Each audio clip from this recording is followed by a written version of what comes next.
હિન્દુ સંસ્કૃતિમાં દરેક કાર્યની શુભ શરૂઆત વિઘ્નહર્તા ગણેશજીથી કરવામાં આવે છે અને કાર્ય વિના વિલંબ પૂર્ણ થાય તેવી હિન્દુ સમાજની માન્યતા છે। હિન્દુઓના આરાધ્ય દેવી દેવતાઓમાં ગણેશજીનું આગવું સ્થાન છે, એટલે તેમની પૂજા કરવામાં આવે છે। ભારતભરમાં અનેક ગણેશજીના મંદિરો આવેલા છે। જમણી સૂંઢના રિદ્ધિ સિદ્ધિ સાથેના ગણેશજીના જૂજ મંદિરો છે।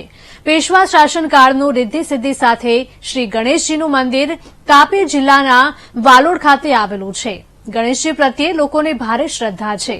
પૌરાણિક કથાઓ સાથે જોડાયેલા ગણપતિ મંદિરમાં સાચા મનથી માનવામાં આવેલી દરેક મનોકામના પૂર્ણ થાય છે।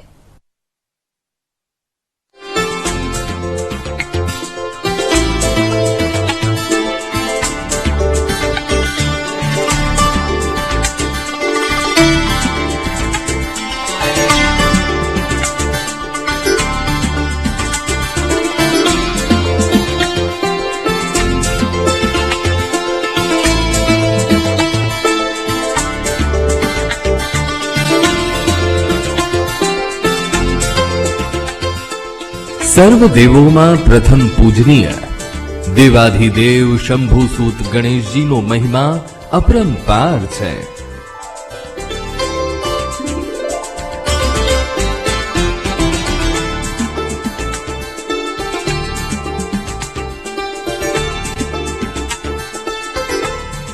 વિઘ્નહર્તા ગણેશજીનું નામ લઈને તમામ શુભ કાર્યોનો આરંભ એ સફળતા તરફ દોરી જનારું અને કાર્યોને પાર પાડવા માટે મનોબળ પૂરું પાડનાર હોવાની હિન્દુ સંસ્કૃતિની માન્યતા છે।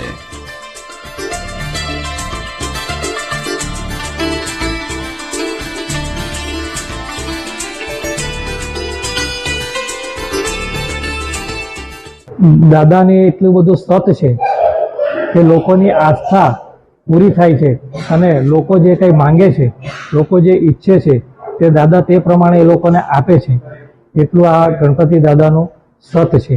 અને લગભગ આગળના વખતમાં જોઈએ તો મહારાણા પ્રતાપથી લઈને ઘણા આ સમયમાં અહીં આવી ચૂક્યા છે।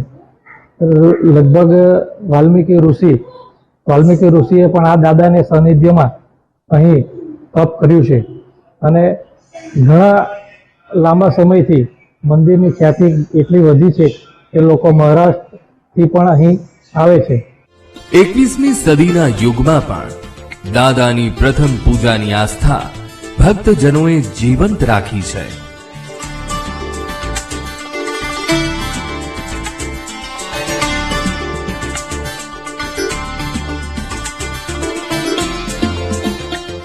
તાપી જિલ્લાના વાલોડ તાલુકામાં વાલ્મીકી નદીના તીરે રિદ્ધિ સિદ્ધિ સાથે જમણી સૂંઢના પાઘડીવાળા ગણેશજી વર્ષોથી લોકોની શ્રદ્ધાનું પ્રતીક છે।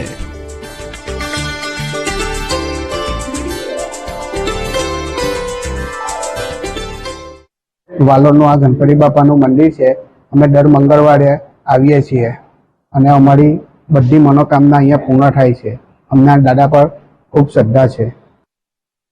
પૌરાણિક મંદિરોની પોતાની આગવી વિશેષતા ભાવિકોની આસ્થાનું કેન્દ્ર હોય છે। આવી જ વિશેષતા ગણપતિ મંદિરની છે। મંદિરમાં બિરાજમાન ગણેશજીની પ્રતિમા સામે શિવજીની પ્રતિમા છે, જે જૂજ મંદિરોમાં જોવા મળતું હોય છે। ભાવિકોનું માનવું છે કે શિવજી અને ગણેશજીની પ્રતિમાઓ સામ સામે હોવાથી અલૌકિક ઉર્જાનો અહેસાસ અને લોકોની મનોકામના પૂર્ણ થાય છે।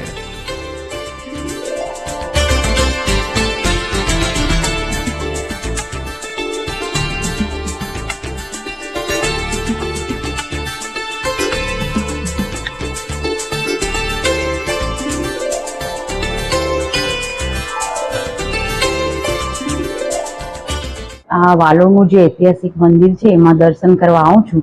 મારી ઘણી એવી મનોકામના છે જે પૂરી થઈ છે ને બહુ જે નહીં થતા હતા કામ એ બધા બી દાદાના દર્શનથી જે છે બધા સારા થઈ જાય છે। ને મારી સાથે બી બધા બહુ આવે છે ને જેને શ્રદ્ધા છે કે આ બહુ જૂનું મંદિર ને બહુ સરસ છે એનાથી દર મંગળવારે અને ચોથના દિવસે અમે કાયમ દર્શન કરવા આજે 3 વર્ષથી હું આવું છું. મારી બધી મનોકામના પૂરી થઈ છે. ઐતિહાસિક મંદિરોની પોતાની અલગ ઓળખ પ્રાચીન કાળથી ચાલી આવતી હોય છે, જેની સાથે કેટલીક લોકવાયકાઓ જોડાતા ભક્તજનોમાં આકર્ષણનું કેન્દ્ર બનતું હોય છે.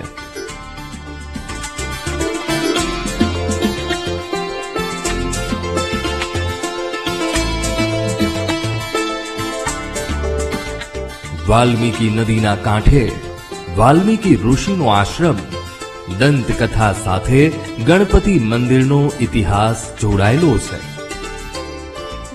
મંગળવારે અને ગણેશ ચતુર્થીના દિવસે દૂર દૂરથી ભાવિ ભક્તો દાદાના ચરણોમાં પોતાની મનોકામના પૂર્ણ કરવા અને શ્રદ્ધા આસ્થાથી શીશ ઝુકાવવા ગણપતિ મંદિરે આવે છે.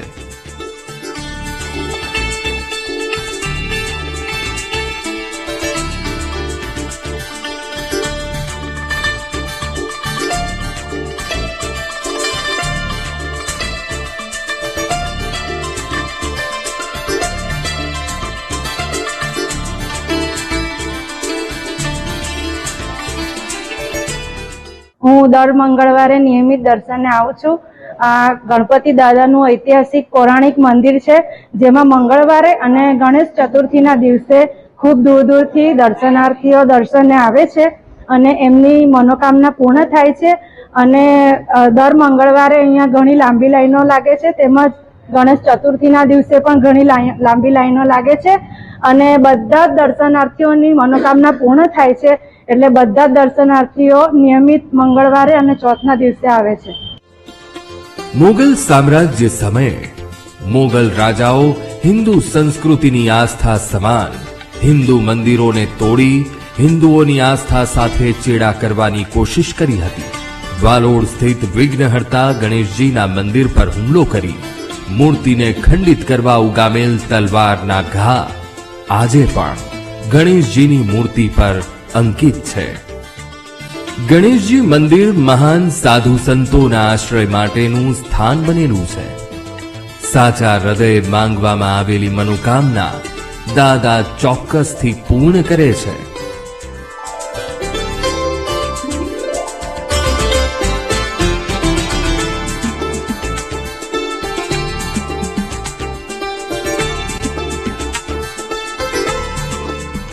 વાલોડ નગરને આંગણે વાલ્મીકી નદીના કિનારે આવેલું આ ગણપતિ દાદાનું મંદિર પૌરાણિક છે અને લોકોની આસ્થાનું કેન્દ્ર બન્યું છે.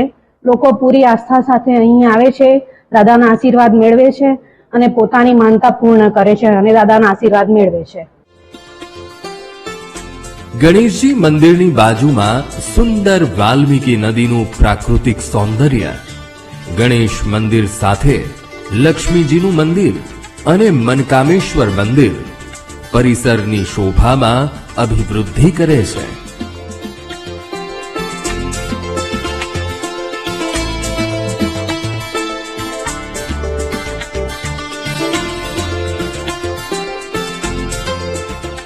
દૂર દૂરથી ભાવિ ભક્તો મંદિરે આવી દાદાના દર્શન કરી ધન્યતા અનુભવે છે. દર મંગળવારે મંદિરમાં ભક્તોની ભારે ભીડ જામે છે. વદ ચોથના દિવસે દૂર દૂરથી ભક્તજનો દર્શને આવે છે.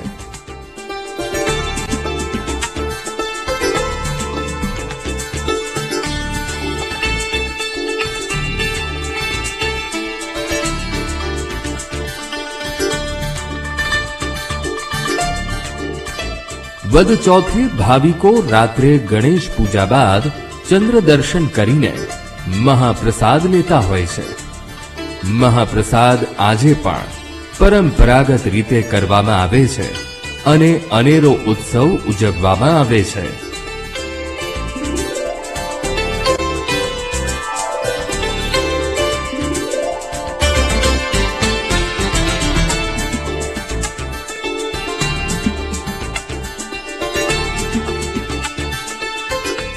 આપણને વિચાર આવે કે આ પથ્થરની મૂર્તિને કઈ રીતે ટાંકા મારેલા, પણ દાદા એટલા ચમત્કારિક છે કે એ વસ્તુ શક્ય. જે હાલની તારીખે બી તમે હાજર એ વસ્તુ જોઈ શકો છો. અને ઘણે દૂર દૂરથી ચોથને દિવસે મંગળવારને દિવસે લોકોનું આસ્થાનું ભક્તોના આસ્થાનું કેન્દ્ર બનેલું છે. અને દરેકની મનોકામના મંગળવાર ભરવાથી ચોથ ભરવાથી દરેકની મનોકામના પૂર્ણ થાય છે. આજે છેલ્લા 60-70 વર્ષથી વિનાયક ચોથ અને સંકટ ચોથ ને દિવસે અહીંયા પૂજા અર્ચના થાય છે, હોમ હવન થાય છે અને પછી પ્રસાદ લેવાય છે. એ રીતે દાદાનો ઇતિહાસ ઘણો પુરાણો છે. ગણપતિ મંદિર જિલ્લા સહિત સમગ્ર ગુજરાતમાં જાણીતું છે. મંદિરમાં જે શિવલિંગ છે તે સાક્ષાત ઋષિ સ્વરૂપે અને ગણેશજી દેવ સ્વરૂપે બિરાજમાન છે.